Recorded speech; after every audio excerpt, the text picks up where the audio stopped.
We're never actually live when it says we're live. Folks, are we live? All right, let us begin. Hugh, happy birthday. Thank you. Didn't need that to As go to everybody, but here we are. as a birthday gift, you I don't know if this is what you intended as a birthday gift, but you said, "Don't tell me what we're going to talk about. Let's just go for it." So here we Yes. are.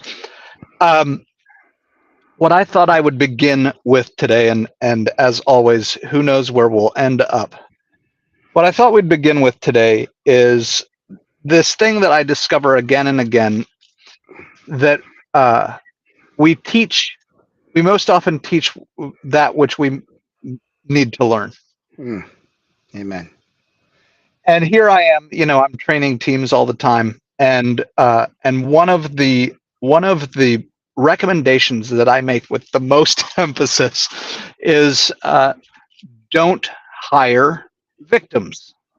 Don't hire people who play the victim. Don't hire people with victim mentality.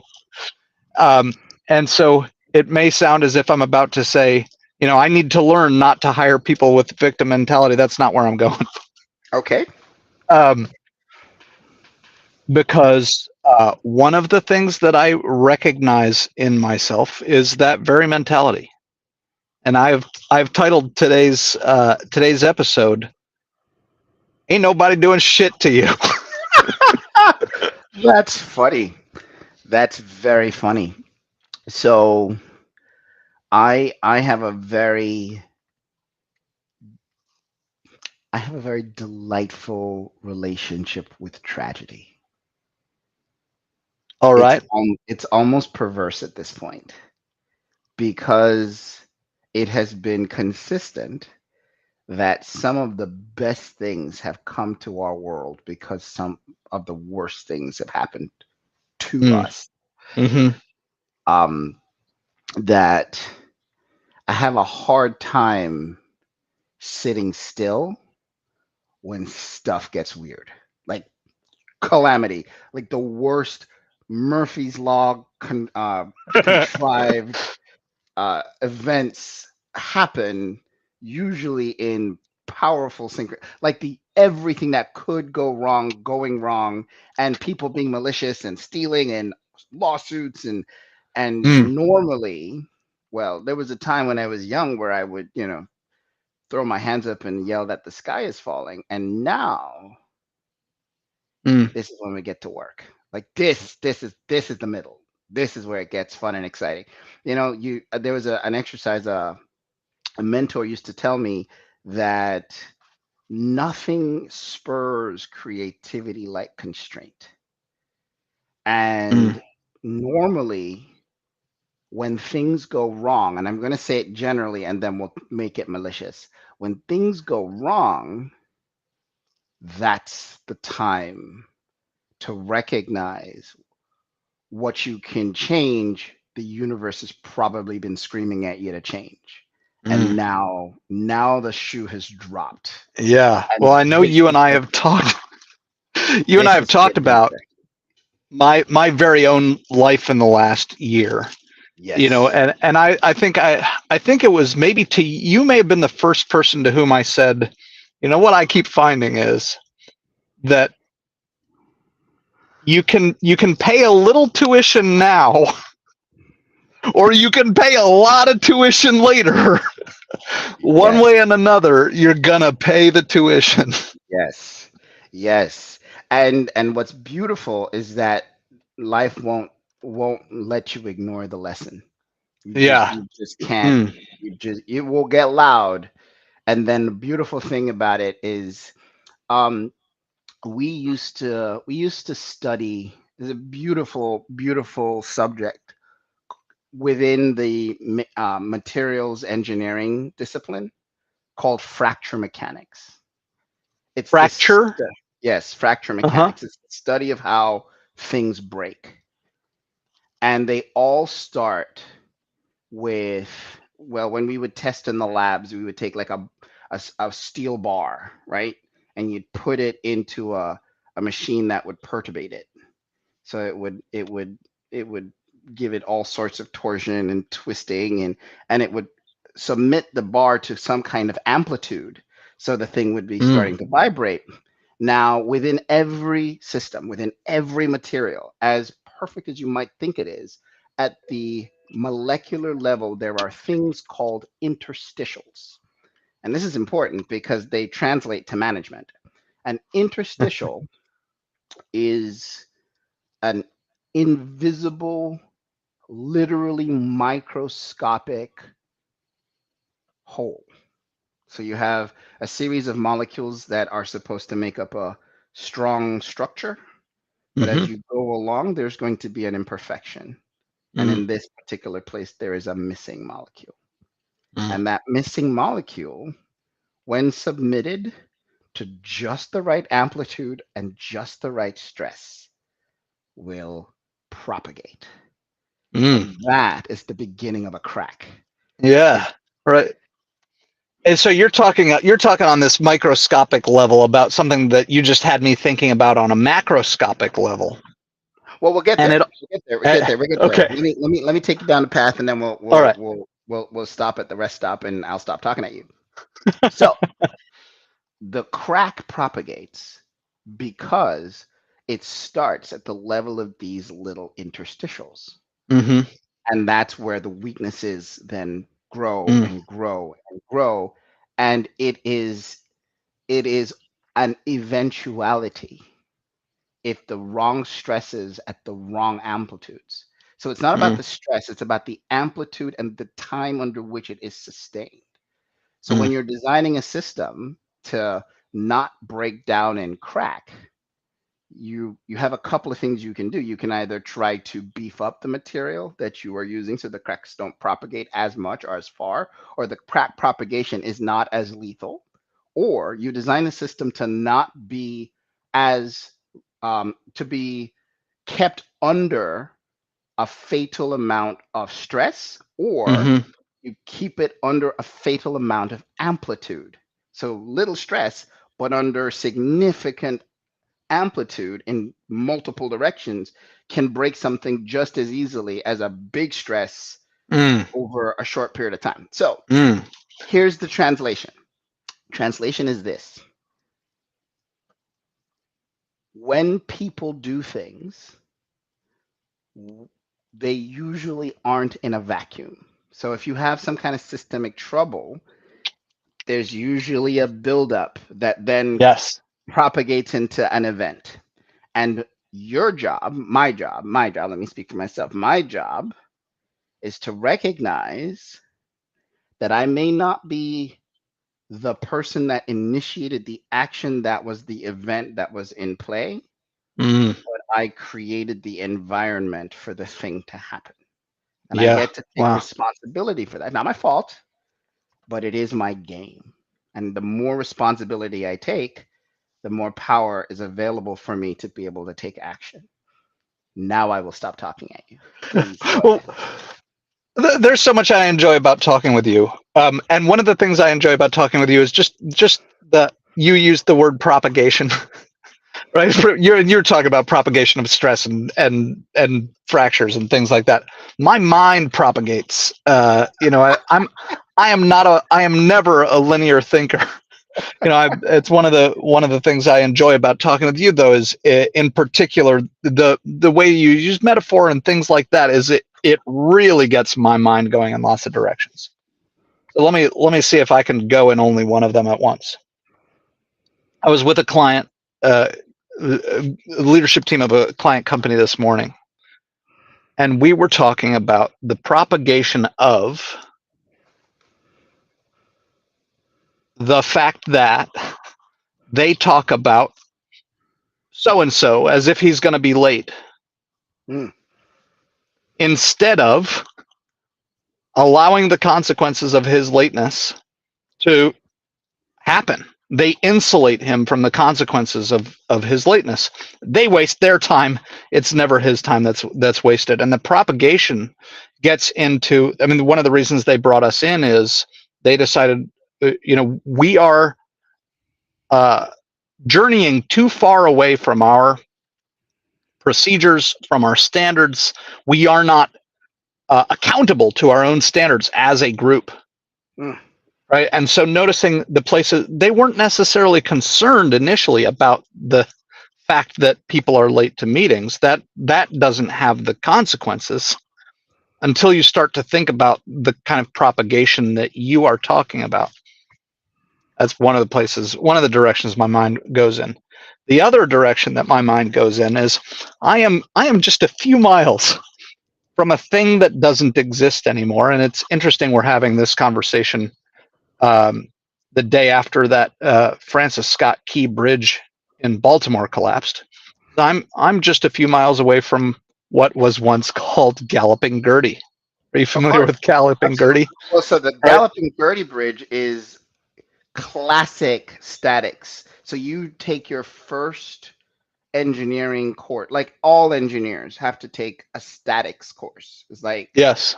freshman engineering. And in that, they present the idea of what's called natural frequency.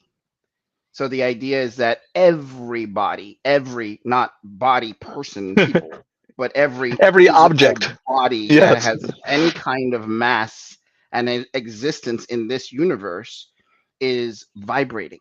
And that Mm. vibration has what's called a natural frequency. So there are a couple of very classic examples of that natural frequency where you'll have a glass on a table filled with so much water, and an opera singer will come into the room and she'll start singing at different frequencies. And at some level, she will shatter the glass. Well, the reason that happens is that the glass itself has a natural frequency and it's vibrating. And when an octave of that, when an octave of that natural frequency is hit, it's what's called a harmonic, and that harmonic literally bounces back. It vibrates and begins to perturbate at an excited in an excited manner, such that it shakes itself out of its structural integrity.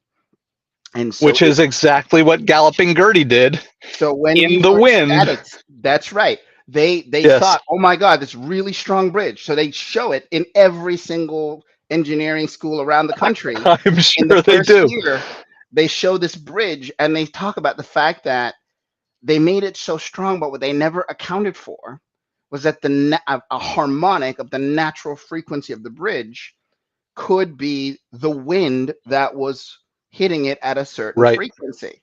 And as a result of that, there you go. So And you see the the Francis old Scott time Key Bridge, videos. the Francis Scott Key Bridge this week, right? You were talking about one sudden strong, I assume, I sure as Yes, hell hope, yes. strong impact. I mean, a container ship, I don't know how fast it was going, but if you Doesn't think have to go about very fast at all all. of that, that is a lot of inertia. Yes. If no matter how slow that thing is going, a whole container ship is a lot of inertia to hit that bridge. And it is remarkable to me how quickly that whole thing came down. It was amazing to Well, watch that video. so it goes to show you, and so many lessons there, right? Hang on, I'm going to ask you to hold on for a moment. Okay, Just let's do it. Go for it. so then, you were also talking about the a slight stress over Mm, enough time with the right frequency. That's really what Galloping Gertie was dealing with. Is not that the wind was so strong, right. so much as the wind was just the right speed over just the right amount of time, that it created this standing wave that increased in amplitude over time until it shook itself apart. Yes. And this ties back also to ain't nobody doing shit to me, because I am, just like Galloping Gertie with the Tacoma Narrows Bridge was cited as having such strength, and Mm, people often remark to me at how patient I am and how hard it is to get me to lose my temper mm. in so many circumstances. And then And not in and others. I do have a certain frequency Yes. that if that frequency is struck, then suddenly you are wronging me in the most awful ways. And if I had a dollar, if I had a dollar, Hugh, for the number of times that somebody, even if it was just my wife, for the number of times that my wife Jessica has said to me, and especially if I had a dollar for the number of times somebody has said to me, it's not what you are saying, It's how you're it is saying how you are saying it. it. And Yes. if I am in my sanity, it is probably pretty close to 100% of the time that if I go, okay, hang on a second, and I trace back, because I go, I don't have any tone, right? I'm not saying it any particular way, right? There is no how that I'm Uh, saying it. But pretty close to 100% of the time, with the people who are closest to me, if they say it's not what you say, it is how you are saying it, I can mm. trace it back to I am not believing ain't nobody doing shit to me, right? That there is some place where I have decided I am being wronged, Well, you and you then I've got make to a take a breath and let you that you go. you mentioned so much there. Um, so my big point in telling you all that earlier stuff was part of what keeps me hopeful and excited about every single day that we get to play this game. All the games we're playing with all the domains of our lives, right? Yeah. Um, is the fact that you have a standing decision to make. And I mean, you are Hmm. making this call every day, every hour in the day. And I remember it being posed this way: are you at cause or are Hmm. you at effect? Mm. Because if you are at cause, you recognize, you know what? I may not have thrown the punch. I'm going to mix metaphors now. I may not have thrown the punch, but I am stirring the soup. I Mm. may not have been the one to do a particular action, but the fact that it is happening implies an influence and power that I have either imparted or failed to impart. Mm. And inaction is also action. And so I recognize not that I get to come down on myself and come up with a new and exciting way to fix blame, but I do recognize that I have a responsibility in the creation of the narrative. Hmm. And so two things get to happen in the next moment. And this is what is critical for me when agreeing with your nobody's doing shit to you, because that's I think that's a very delightful way to frame it. First thing is recognizing people who I have an opportunity to act with clarity, with confidence, with compassion, regardless of Mm. what everybody else is doing. That's step one. Step Yes. two is Yeah. probably more difficult. You can't make me do anything, right? I can't Step make two. you do anything. Well, now you've already intuited step two. So step two is probably harder. Step two is living in a space where even if you are behaving to a standard that is deplorable and offensive, to the extent that I can insulate myself from your activities, I will take it. However, I cannot begin to require you to be any different than you are. Mm. And I'm going to say that because I can hear all the skeptics out there. Well, wait a second. If they're being dangerous, can't you have to defend yourself? And blah, blah, blah. And again, to the extent that I can insulate myself from you, I will make sure that I remove myself from the situation or have you removed by the appropriate authorities if necessary. But what I'm not going to do is require you for my conditional self awareness, feeling, satisfaction Mm. to have you be different. Because so many times we put our emotional, intellectual well being as a condition of somebody else's behavior Mm. or result. Mm. So important and so true and so hard to Hard, always hard. keep keep in control of, right? And when I said earlier, when I'm in my sanity, right? It's like when that, what I mean by that is largely uh, when I am deeply believing that, when I Mm, am in that experience.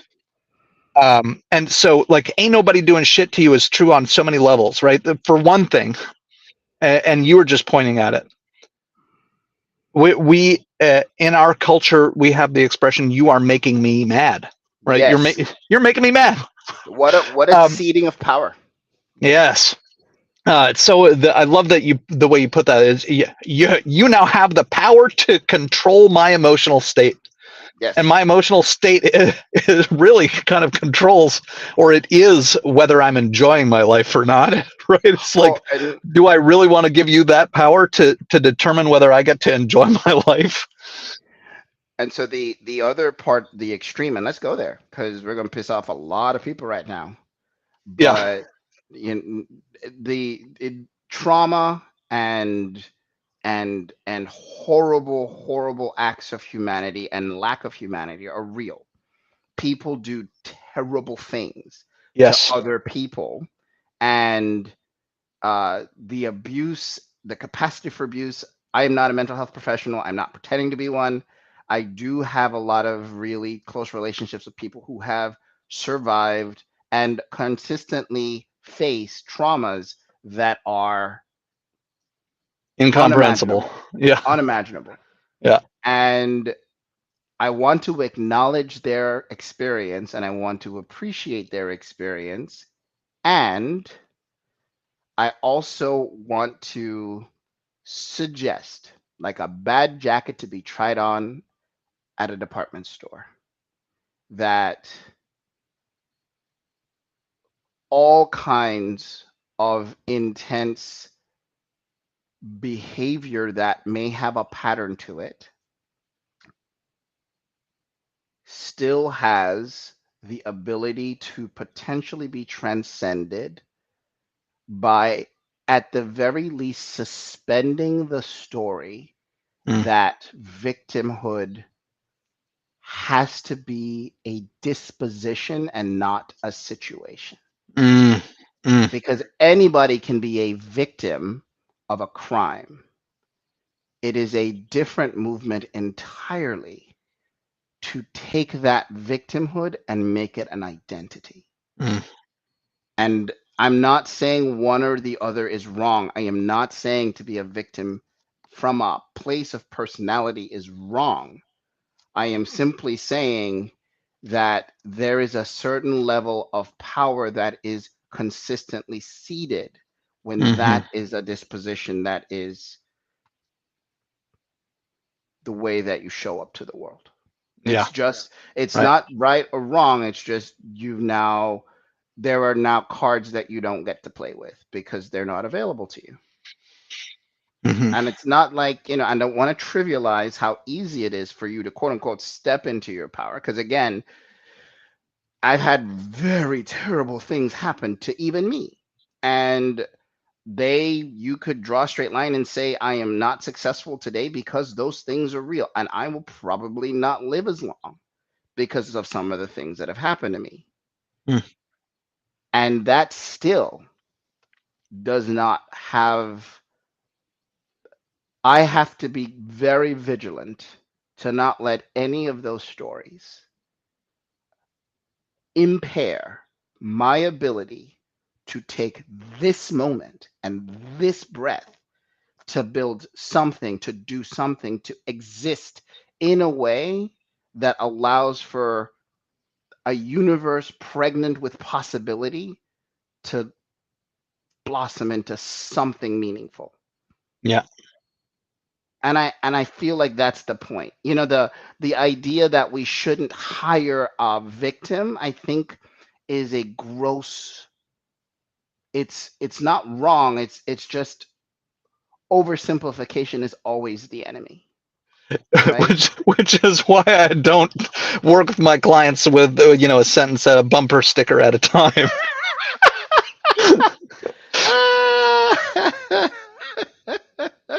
However, we are always vigilant to where we cede power. because I think that's the real currency.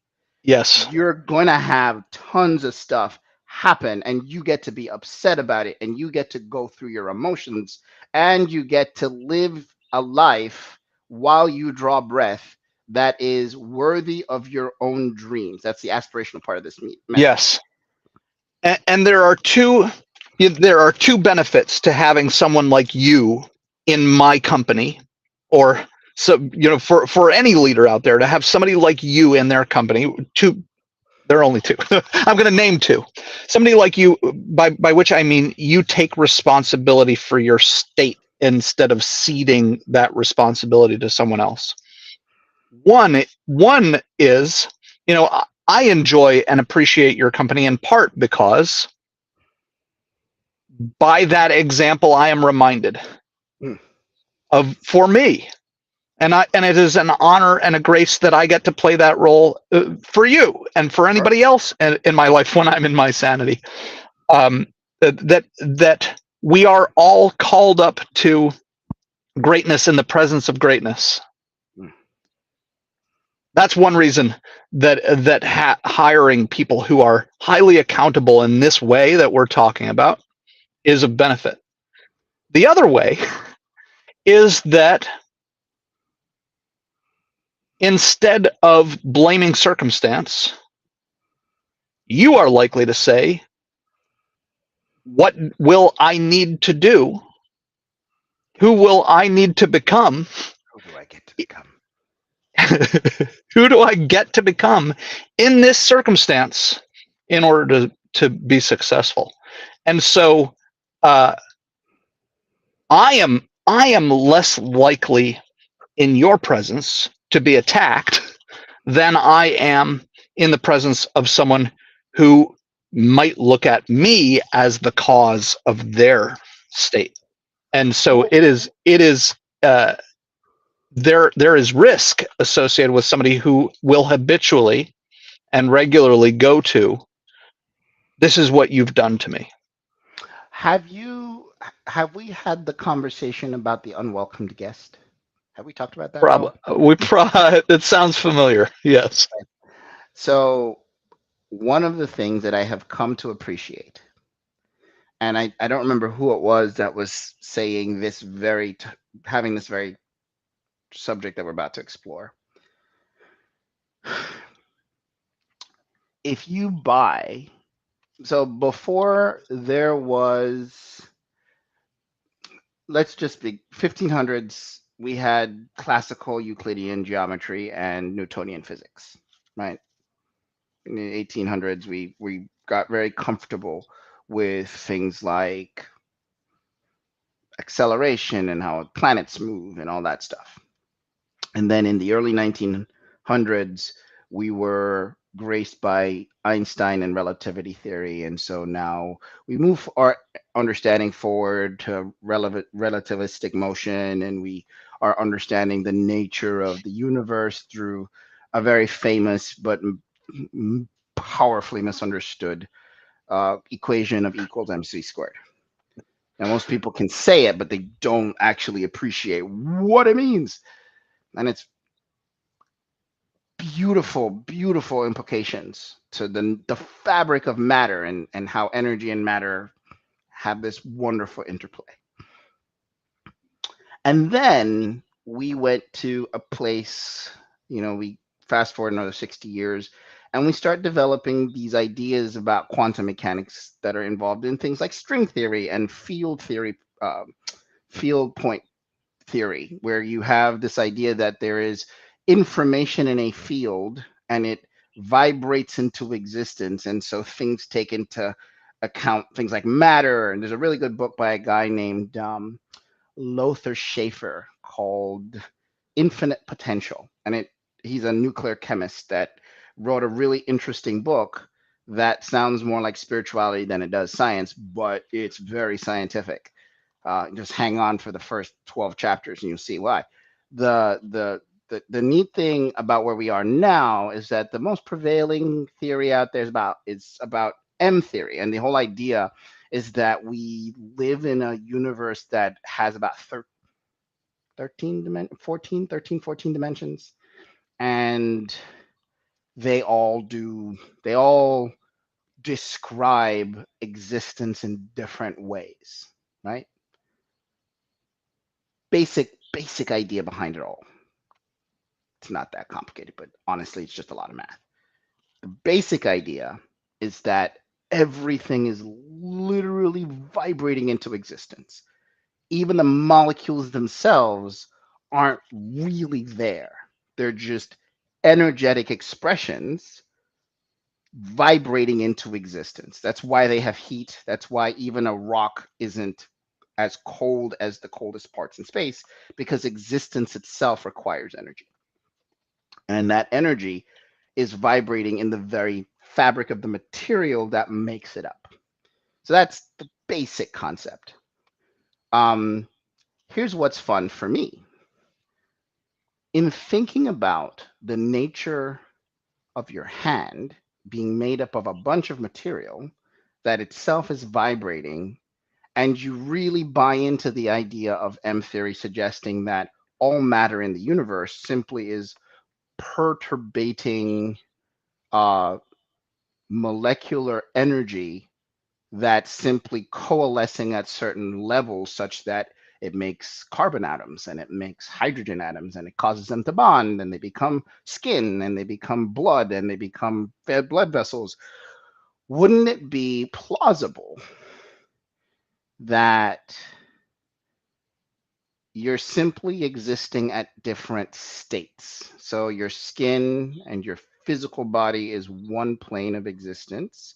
The life and consciousness that it takes for you to have a personality, for you to interact with the world, for you to move around and not be a rock that's sitting in a sand pile somewhere, requires a different level of perturbation. And so now the difference between a rock and a person isn't just the physical blood and things that are moving, but at a deeper level, it's the perturbation of the molecules involved and how they have coalesced to make them what they are and what they're doing. Would it then be plausible that the events that are interacting with that body are simply a higher order of vibration? And so we go from the lowest levels of vibration for existence to being able to interact as living beings to the things themselves. Because if we're going to be consistent with the idea that all systems that simply vibrate together are quote unquote having the same experience, then the frequency itself is being governed at all these higher levels. And so you are literally vibrating into the experiences that you're having, not making it your fault, but just being congruent with the people you're around, the circumstances that are happening, and all of that. And so, if that's true, what do I do with it? Well, if you are aware enough to recognize the nature of congruence, then you may, and this is the big point that Lothar Schaefer makes in his book, is that you may, with what you have access to, literally influence the vibration at which you vibrate at. And part of this conversation is suggesting that people who take responsibility vibrate at a different frequency than people who don't. And thereby change the events that they're. Don't make it too linear. It's we live in a probabilistic correlative universe. Okay, then let me ask you, so what? So what you do is you influence a different environment to be congruent with. So here's what's cool about what we're about to make this real, because it sounds very theoretical, but it's not. Have you ever noticed that a person, no matter how competent they are, if they aren't the right cultural fit for the business, they will magically vibrate out of it at some point? True story. The concept is not much different, True story. except you are vibrating in congruence with everything that you're experiencing. And we all have the experience too, I imagine. I certainly have talked to a lot of people who have the experience that people less capable than they are more successful. Okay. Um, and I think, for example, of a friend of mine who, I would guess by IQ measure, Mm. not as intelligent as I am, Okay. and there are clearly intelligences that he has, by the ways in which he is able to uh, make money flow, for example. Mm. That it's kind of like the statement, and you may remember where this comes from. I can't. That any technology significantly advanced will appear to be magic. Right? He is operating some intelligence, some technology that I cannot comprehend. Mm. I, it just looks like magic to me. And so that's one of the things that what you're saying reminds me of. Well, so let's unpack that. Um, I have been appreciating. I was telling my daughter this just a couple nights ago. You have to be careful with, huh? Science is normally, at least it aspires to be a subject in which we make dispassionate observations Mm, and make draw conclusions based on dispassionate data filled observations. We get into other subjects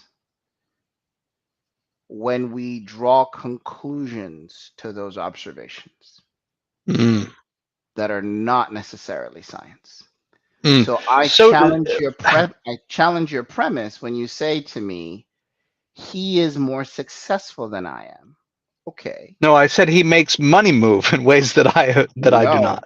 you didn't say you didn't make it about yourself, but you did make the generalized statement. I wrote it down. You said Okay. he seems to be more successful, is the way that was originally Okay. coined. And what I would tell you,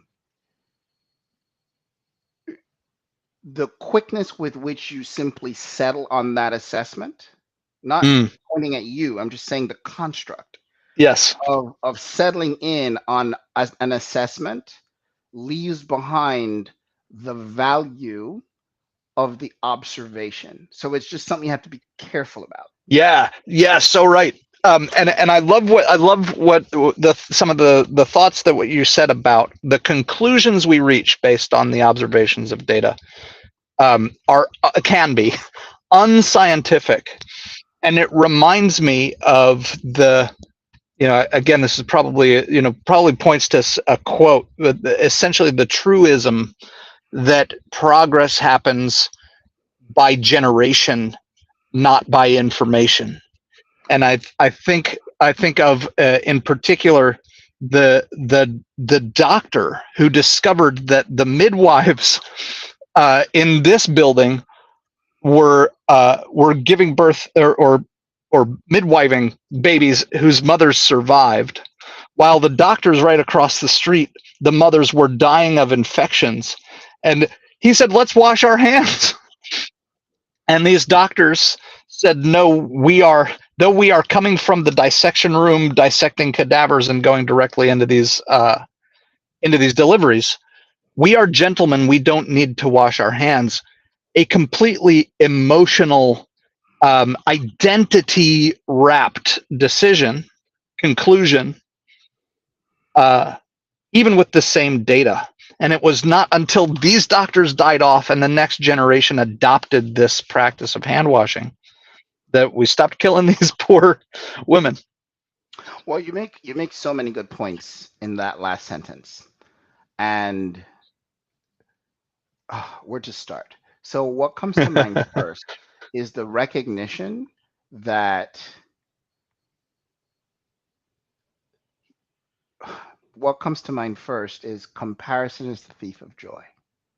So I've had the conversation many times where Mm. people are, I've heard it where, oh, so and so is not as smart. So how is it that they're able to insert achievement here? And Yeah. it presupposes that they know the ingredients for what quote unquote that kind of success looks like. And Hmm.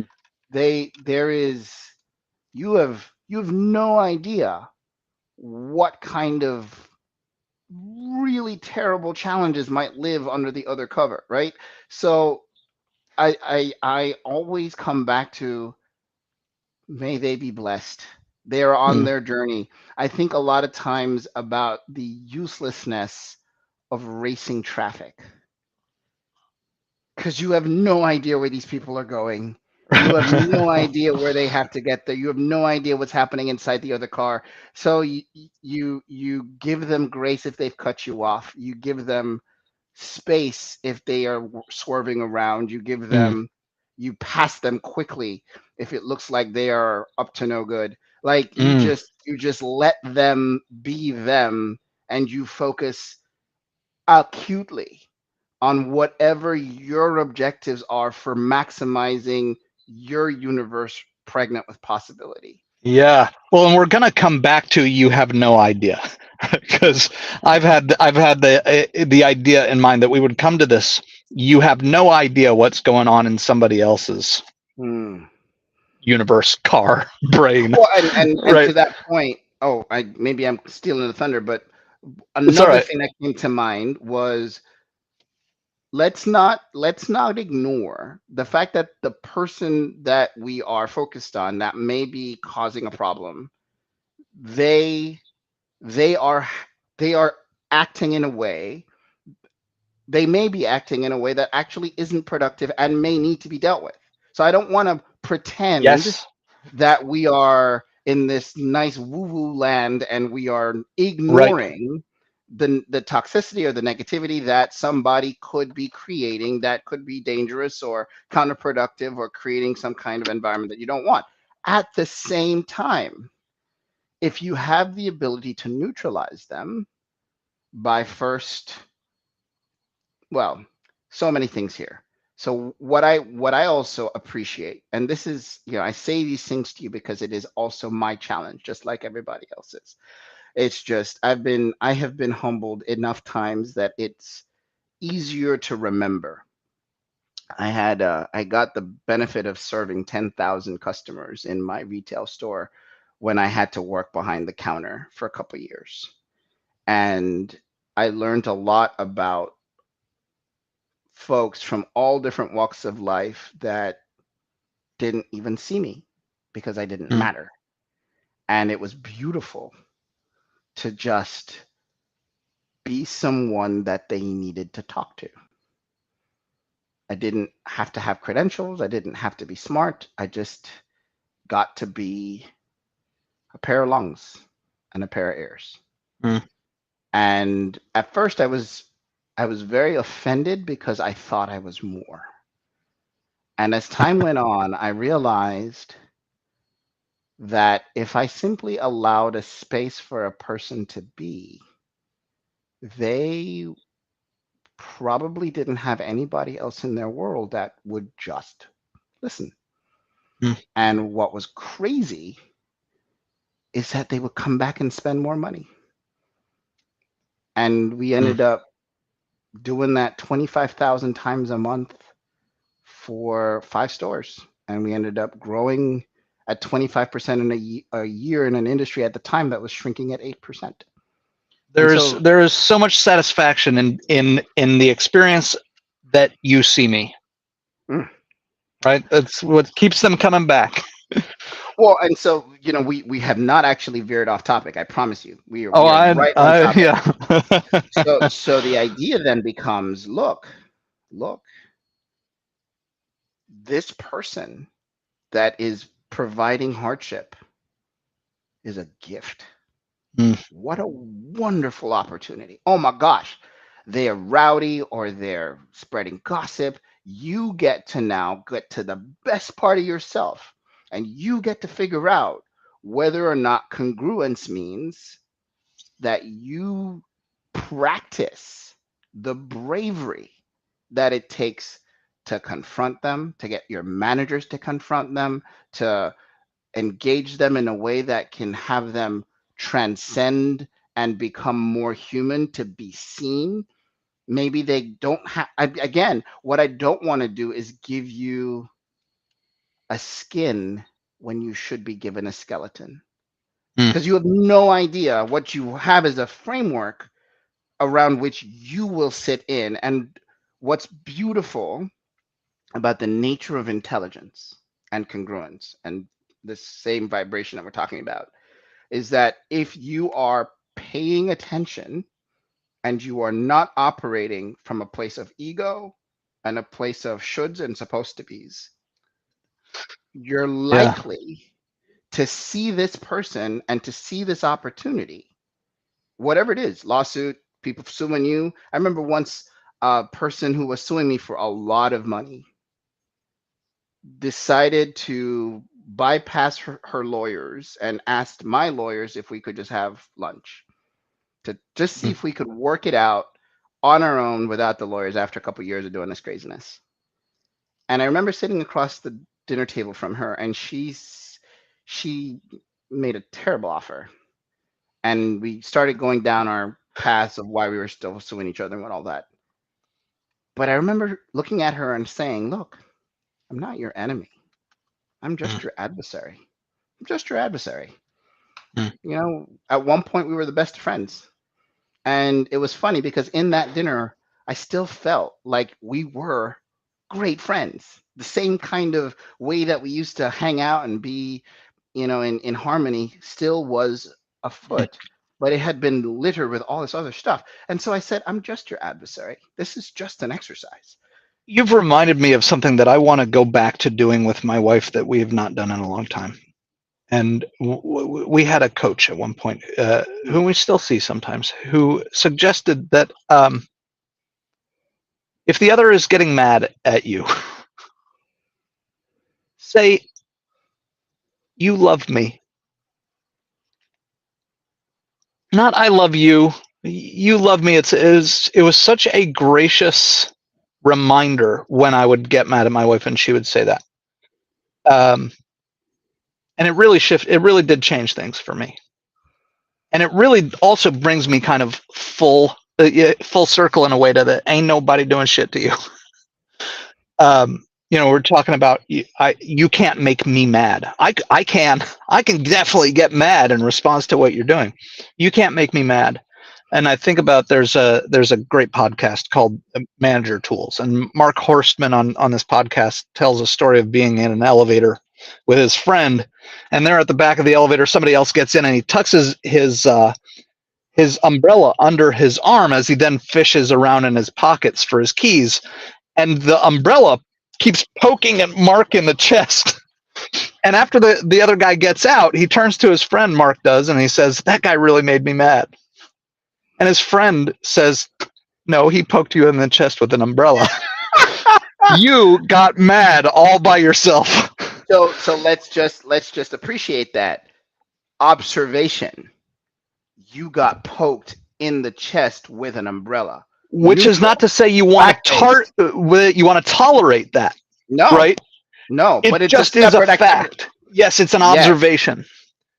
And so what again, when I'm in my sanity, you love me, Mm. right? Um, if I am getting mad at you, can I find it in myself to say, "You love me"? And again, really to take this full circle, I think one of the first things that I said was we're teaching what we most need to learn. We're training our clients all the time on this notion to assume positive intent. Whatever it is that you're doing, and you used the word earlier. I don't remember. It started with an M. Now I can't remember. It doesn't matter. No matter what you are doing, I really find that it's true, and the more intimate I get with the people who most irritate me or most uh, victimize me, the more intimate I get, the more true it is. The more apparently it is true that we are all doing the best we can with the resources we have at our disposal. I And don't so, know if not I don't know if that's true. However, what are your results when resources you go can to this? include Yeah, our right. history and all the things we've learned, right? Um, what is amazing to me is if I assume your positive intent, Mm. I am a almost always going to be right. B, even when I'm wrong, I'm going to be more effective at getting the behavior from you that I most want. And C, assuming your positive intent doesn't mean that I need to tolerate whatever it is that you're doing that's irking me, right? So if we go back to the elevator, if I'm Mark Horseman, right? Let's just say assume it was me in the elevator. If I assume that you are an ignorant and careless uh, and uncaring person, then you're going to get a sharp rap on the shoulder, and I'm going to say, "What do you keep doing that for?" And now there's a fight. And if I assume your positive intent, whether true or not true, I'm gonna rest my hand gently on your shoulder for a moment. I'm gonna say, you may not be aware that your umbrella is hitting me in the chest, and I get to change what's happening in my environment. I get to ask you for different behavior. I even get to bring consequences to bear, all without ever changing the underlying assumption of your positive intent. Well, I And I would get to not. have peace the whole way through. I love it, and I'm going to give you one more option. So yes, and I learned a long time ago that if you want to transcend negativity, embrace positivity. If you want to transcend positivity, embrace neutrality. So I like the idea of positive intent, assuming it. What I have found that is even, if we're going to use callous language, let's use callous language. What's even more effective in my experience in getting what I want, if we're going to be linear about it, you know that I have issues, um, is not assuming anything and simply Mm. being curious. Hey, hey, may I ask? May I ask a question? Can I learn more? What's going on here that we are having this moment? And what I found is I go into sales calls now and I ask a question: How may we make your world a better place to live? I don't have. I usually will be given a summary of what I'm supposed to be selling, and I usually don't care. Not yet. For the first Yeah. 3 minutes, I just want to hear you talk. I just want to hear you talk. I want to hear what it is that's bringing you here. I don't want to read about it. I don't want to hear it secondhand. I don't want to assume it. Yes, I know we do a thing. That's a thing we're here to sell. But for 3 minutes, let's just be human beings and let me hear you tell me a little bit about whatever you care about talking about. You can Yeah. make it about the topic we're here for. You can tell me about the weather. I don't care. I just want to hear you. Because if we're going to do this, we're going to have fun. We're going to share a moment in which your humanity is going to be recognized, because that's just, I don't have enough time on the planet to be an asshole for as long as I've been an asshole. So we're going to have fun. We're going to engage.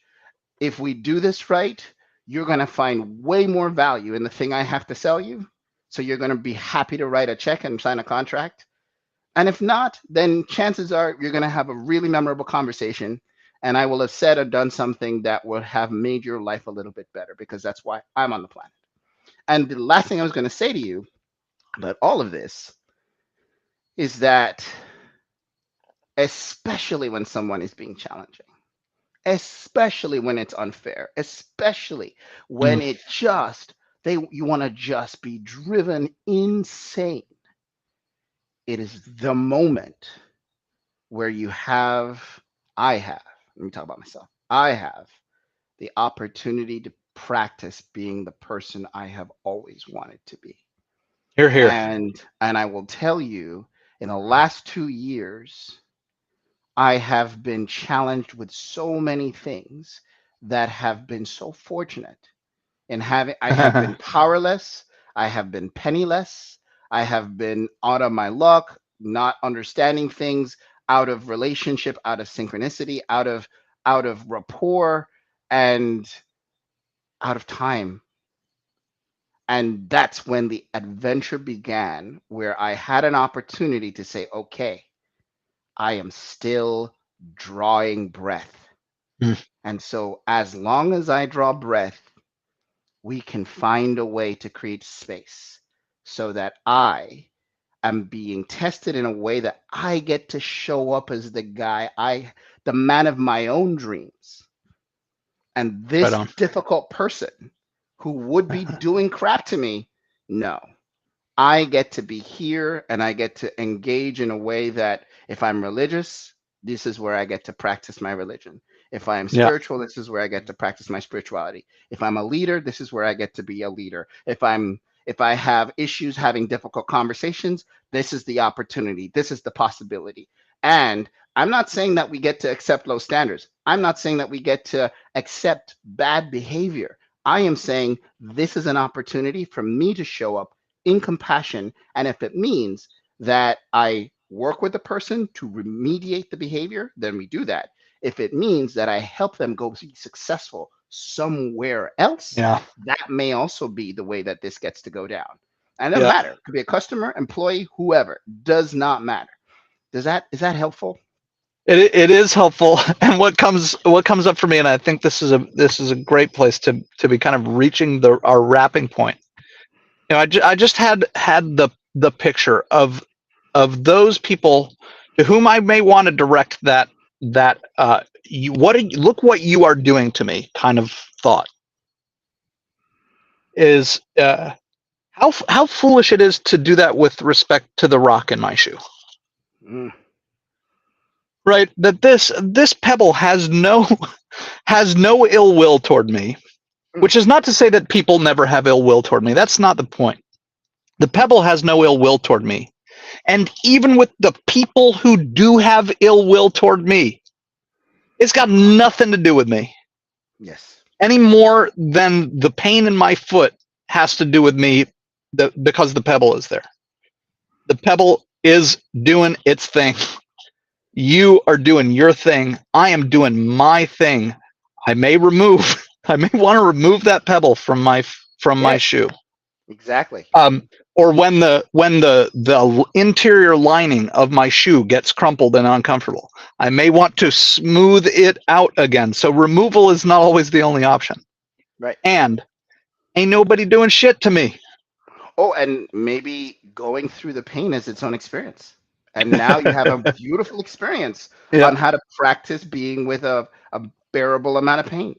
yeah. Well, And and so, we've talked about the gift that my migraines are. I think on this very show, yes. uh, folks. I think it is time for us to move on to the next opportunity to practice this adventure in leadership. And mine is driving on down the road from here. Uh, Hugh, it is always a great grace to share time and thoughts and laughs and shit like that with you. Yeah, no worries. I appreciate the conversation today. And thank you again, Aaron. I hope you have a really great rest of your day, sir. You too. Bye bye. Bye.